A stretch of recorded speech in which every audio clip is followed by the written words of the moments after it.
के साथ. Okay, Assalamu alaikum everyone. I'm going to start my lecture with the quiz of my previous lecture. I hope that you all are prepared with it. Okay, who is going to tell me the some important characteristics of bacteria? Who is going to tell me some important characteristics of bacteria? Bushra?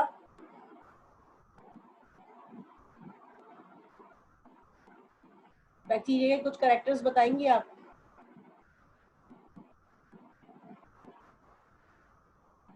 Laiba?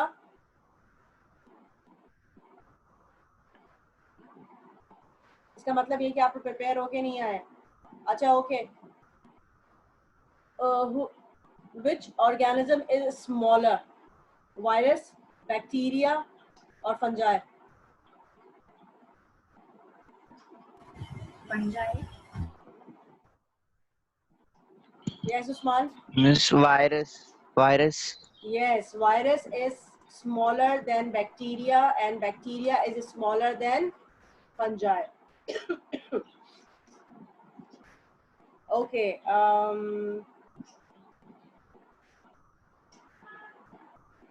Is there more shape of bacteria?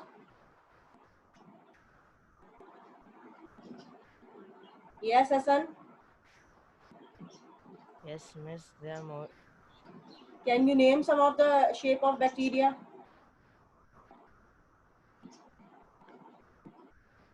Hassan, can you name some of the shapes of bacteria? Yes, Laiba. Rod shape bacteria, spiral bacteria और नहीं वो तो virus होता था. Round shape bacteria. Spiral. अच्छा, do bacteria have nucleus?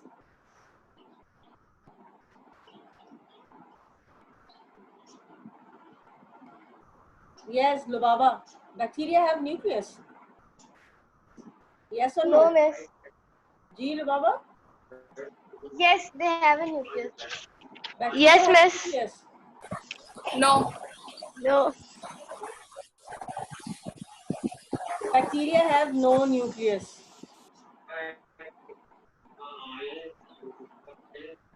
Lubaba mic बंद कर दीजिए बेटा, शोर आ रहा है आप लोग की तरफ से, इसलिए माइक बंद करवा रही हूँ. जब आप लोग से कहूँ तो माइक खोलिएगा please. Yes, bacteria have no nucleus.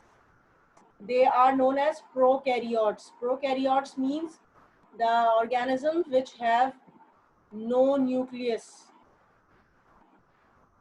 Okay.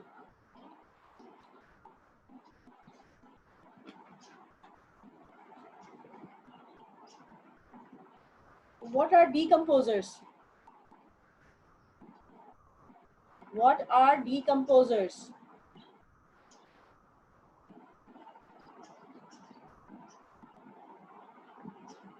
Decomposers कौन होते हैं? किसी को भी नहीं आता? लिटरली मुझे आज लग रहा है कि आप लोग आज कुछ भी पढ़ के नहीं आए. क्लास मैं 7 बोलने वाली थी आप लोगों को. क्लास 8. मुझे बहुत बुरा लग रहा है, आप लोग की तरफ से आंसर्स मुझे बहुत खराब आ रहे हैं. मुझे बिल्कुल भी अच्छा नहीं लग रही है ये बात. इसका मतलब ये है कि आप लोग आज बिल्कुल अनप्रिपेयर्ड बैठ गए हैं. जी बुशरा, कुछ कहना चाह रही है? Yes, decomposers decompose all the dead cells and animals from microbes. Please repeat your answer again. Decomposers. Decompose the dead cells and Decomposers all the dead change viruses the from microbes. Yes, decomposers are those who change the dead cells, that material into simple form. ठीक है. और कौन होते हैं decomposers? Can you name some of the decomposers? Anyone?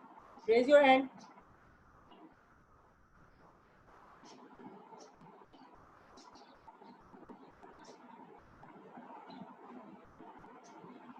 क्या हो गया? Decomposers के नाम नहीं पता? क्या पढ़ रहे हैं हम लोग? माइक्रो ऑर्गेनिज्म का चैप्टर ही पढ़ रहे हैं और आप लोग डिकम्पोजर के नाम नहीं बता रहे हैं.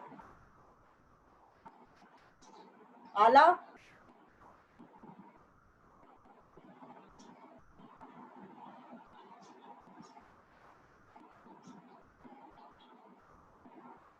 बैक्टीरिया कौन है? मिस स्नेल और इंसेक्ट्स बोल सकते हैं. क्या जरा बताना. फंगाई. Fungi, जी, fungi is also one of the decomposer, and bacteria mostly. Bacteria are the decomposers. इनका काम ही यही है कि ये complex organic Miss, material insects. को simple inorganic form में लेकर आते हैं. फिर इसके अलावा मैंने आपको different moods of nutrition बताए थे bacteria के. Do you remember that? कौन से थे? Can anyone name the different moods of bacteria? Different moods of nutrition in bacteria? Can you repeat? Can you name the different moods of nutrition in bacteria?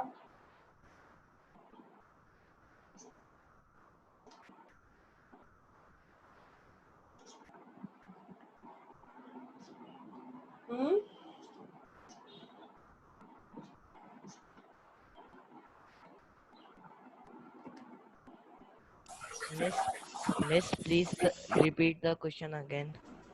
I'm asking, can you name the different modes of nutrition in bacteria?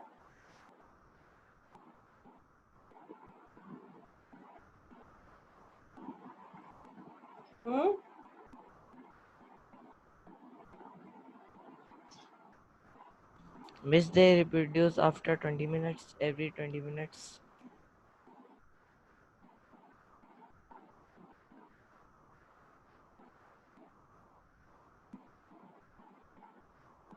After 20 minutes, क्या बात? मतलब मैं आपकी बात नहीं समझी, दोबारा बोलिए.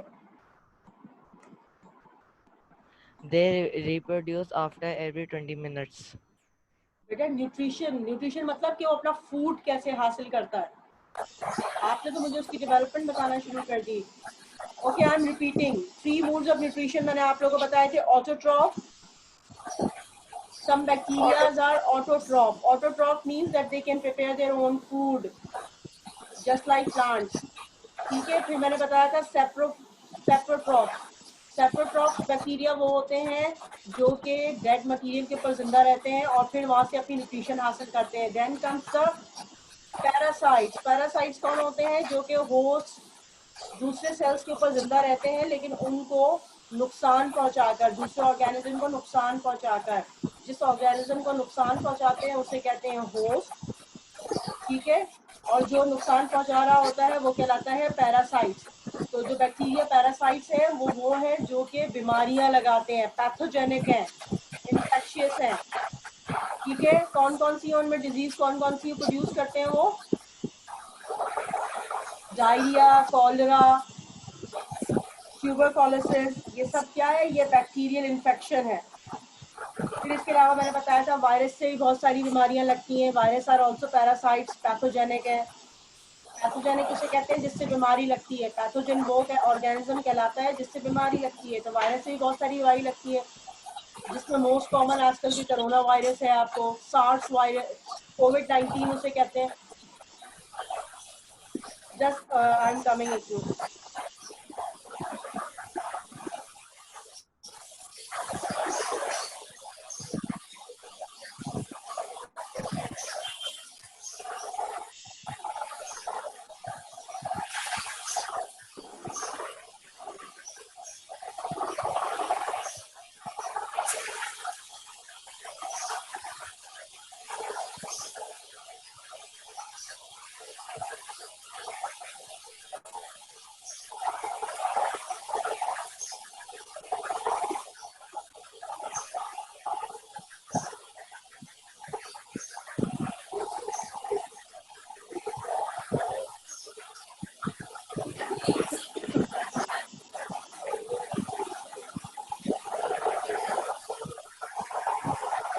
बेटा अपना माइक बंद कर दीजिए. आप बहुत शोर आ रहा है आपके माइक से.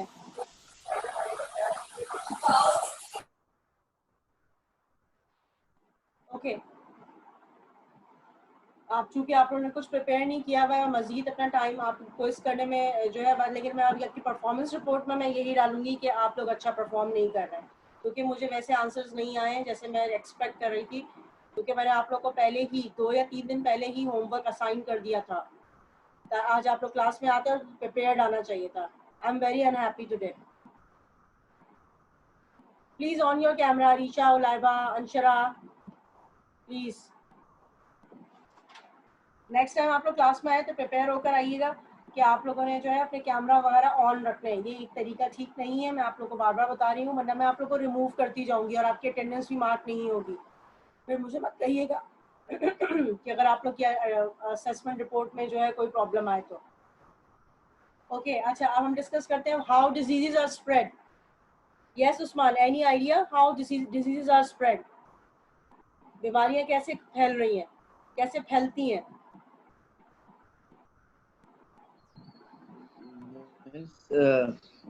जैसे कोई खांसने से और छींकने से, ऐसे टच करने से। जी बिल्कुल। Yes Lubaba, do you want to add something? Okay Usman, thank you. Miss by air, मतलब जब हम लोग छींकते हैं हम मुंह पे हाथ को नहीं रखते तो वो जितने भी हमारे पार्टिकल्स होते हैं वो सारे एयर में चले इन्वॉल्व हो जाते हैं। Yes Hashir, do you want to add up? Miss जैसे पॉल्यूशन गाड़ी का उसमें वो होती है, पोल्यूशन होती है। मिस अच्छा, और पोल्यूशन के साथ मैं उससे मतलब खांसी, छींक, नज़ला वगैरह होता है, उससे pollution. Yes Areesha Aamir, your point of view.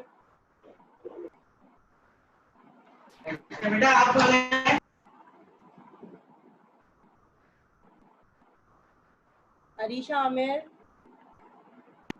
Yes miss. हाँ बेटा, कैसे फैलती है, how disease are spread? Miss when we sneeze और मिस हम जब छींकते हैं हमारे सारे जर्म्स एयर में चले जाते हैं और कोई भी खड़ा हुआ हो हमारे आसपास तो उसके पार्टिकल्स उसके जिस्म में चले जाते हैं, वो जर्म्स, क्योंकि वो हमारे करीब ही खड़ा हुआ है, क्योंकि हमने वो जर्म्स स्प्रेड कर दिए एयर में। सही, बिल्कुल ठीक है। मैं कैरी ऑन करती हूँ कि थ्रू ब्रीदिंग सिस्टम, सांस लेने के निज़ाम के तहत, कि जब कोई हमारे सामने इन्फेक्शियस बंदा मौजूद है, अगर वो हमारे सामने खांसता या छींकता है तो वो टाइनी ड्रॉपलेट्स जो हैं वो हमारे सांस में शामिल होकर हमारी बॉडी के अंदर एंटर हो जाते हैं। फिर इसके अलावा अगर हम ऐसी जगहों को हाथ लगाते हैं या छूते हैं जिनमें जो है जहाँ पर वो इन्फेक्शियस ऑर्गेनिजम्स मौजूद होते हैं, तो हमारे हाथ के छूने से क्या होता है कि वो फिर हमारी उस हाथ को अगर हम अपने नाक, कान, मुंह पे अगर लगाते हैं तो वो जो ऑर्गेनिज्म है हमारी बॉडी में एंटर हो जाता है। फिर कुछ एनिमल्स भी, स्पेशली इंसेक्ट्स भी उन ऑर्गेनिज्म को ट्रांसमिट करने का जरिया बनते हैं। वो उन ऑर्गेनिजम्स को बाहर से उनकी बॉडी पे लगे हुए होते हैं और फिर जब वो हमारे खाने पीने की या हमारी चीज़ों पे बैठते हैं तो वो उस ऑर्गेनिज्म को, जो कि पैथोजेनिक है, हार्मफुल है, वो हम तक पहुंचाने का जरिया बनते हैं। इसी तरह से डाइजेस्टिव सिस्टम, अगर हमारे खाने में वो गंदगी मौजूद है, जरासीम मौजूद है, तो वो हमारे पेट के जरिए भी हमारी बॉडी में दाखिल हो जाता है। लेकिन अल्लाह ताला की तरफ से हमारे पास इसका एक डिफेंस सिस्टम हमारी बॉडी के अंदर मौजूद है। ठीक है, इस डिफेंस सिस्टम को कहते हैं इम्यून सिस्टम। जो डिफेंस सिस्टम हमारा बॉडी के अंदर मौजूद है, जो हमें बीमारियों से बचाता है, वो क्या कहलाता है? Immune system. ठीक है, इम्यून सिस्टम के अंदर जो होते हैं, आप लोगों को पता है कौन होते हैं फाइटर्स जो हमें बीमारियों से बचाते हैं? कौन बताएगा? यस उस्मान। मीन्स वो जो हमारे अंदर वो गुड वो होते हैं, वो वायरस से लड़ते हैं और फिर हमें वायरस से बचाते हैं। जी, कौन बचाते हैं वो? अब तो टीवी में तो हर वक्त वीडियोस चल रही होती हैं, जब खोलो कोई चैनल लगाओ, CNN लगाओ, BBC लगाओ या कुछ भी लगाओ, तो उसमें आ रहा होता है वाइट ब्लड सेल्स। सही। जी, वहां तो बता रहे होते हैं।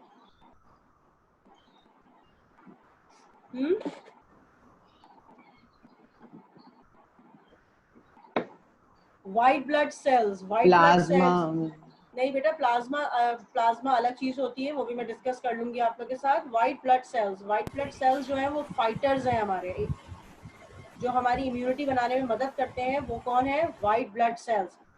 ब्लड के अंदर रेड ब्लड सेल्स होते हैं जिनका काम होता है ऑक्सीजन कैरी करना। व्हाइट ब्लड सेल्स होते हैं जिनका काम होता है बीमारियों से लड़ना, फाइटर्स कहलाते हैं ये, फाइटर सेल्स।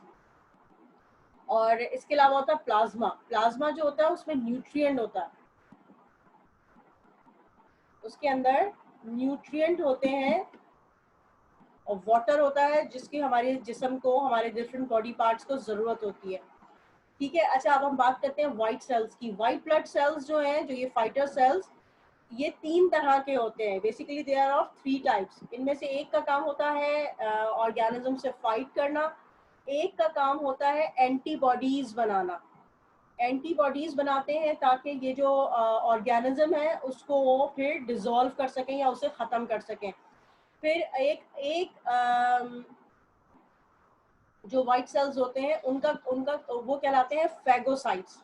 फैगोसाइट्स का काम ये होता है कि जब एंटीबॉडीज बन जाती हैं और ये जो ऑर्गेनिज्म जो ब्लड के अंदर मौजूद होते हैं ये क्लम्प कर जाते हैं। क्लम्प मीन्स ये गुच्छे की सूरत में एक जगह जमा होना शुरू हो जाते हैं।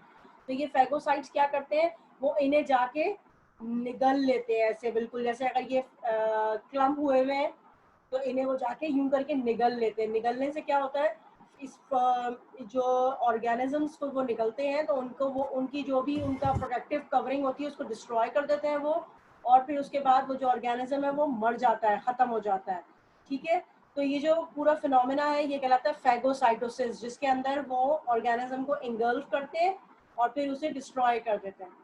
ठीक है, अच्छा होता क्या है कि अगर वंस हमें एक बीमारी एक बार हो जाती है तो हमारी बॉडी के अंदर उसके लिए एंटीबॉडीज प्रोड्यूस हो जाती हैं, और जब उस बीमारी से लड़ लेते हैं तो वो एंटीबॉडीज जो होती है वाइट सेल की मेमोरी के अंदर वो सेव हो जाती है। तो ऐसे थोड़े से वाइट ब्लड सेल्स हमारे ब्लड में हर वक्त रहते हैं जिन्होंने एक बीमारी, खास बीमारी के खिलाफ लड़ा होता है। यही वजह है जो आजकल कोविड-19 के लिए प्लाज्मा ट्रांसफ्यूजन की बात की जाती है कि जो लोग कोरोना वायरस से ठीक हो चुके हैं वो अपना प्लाज्मा डोनेट करें। वो इसीलिए कहा जाता है क्योंकि उनके प्लाज्मा में वो मेमोरी रह जाती है, वो वाले सेल्स रह जाते हैं जिन्होंने कोविड-19 के खिलाफ लड़ा होता है बॉडी के अंदर। तो फिर जो ऐसा आदमी जिसके जिस्म में अभी दवा नहीं बनी है, यानी कि एंटीबॉडीज नहीं बनी है, अगर उसको वो प्लाज्मा ट्रांसफ्यूज कर दिया जाएगा तो उससे क्या होता है, ट्रांसफ्यूजन की वजह से वो सरवाइव कर सकता है क्योंकि उसकी जिस्म में वो एंटीबॉडीज दाखिल हो जाएंगी जो कि कोविड-19 के लिए लड़ने के लिए बहुत ज़रूरी है। ठीक है, तो एक बार अगर आपको कोई बीमारी हो जाती है तो फिर वो दोबारा बीमारी नहीं होती। ऐसी सूरत में कहा जाता है कि अब आपकी बॉडी इम्यून हो चुकी है। क्या हो चुकी है? इम्यून हो चुकी है। ठीक है अच्छा वैसे ये माइक्रो ऑर्गेनिज्म में से हमारे जिस्म में एक और तरीके से भी दाखिल होते हैं, वो क्या होता है? हमने सारी चीजें डिस्कस की लेकिन हमने एक बात नहीं डिस्कस की, ना मुझे किसी ने उस बात को ऐड ऑन किया उसने। कौन बताएगा कौन सी बात का हम जिक्र करना रहेगा? By touching an infected person. By Bushra again, please. Touching an infected person. Touching infectious surface या infected person हम डिस्कस कर चुके हैं। एक चीज जो किसी ने भी नहीं बताई वो ये थी कि जब हमें इंजरी होती है, when we get wounds, injury होती है, जख्म होता है, तो हमारा क्या होता है, बॉडी पार्ट ओपन हो जाता है। ओपन होने की वजह से क्या होता है, फबिया ने इतना लेट हमें ज्वाइन किया है, आधे से ज्यादा लेक्चर तो हो चुका है।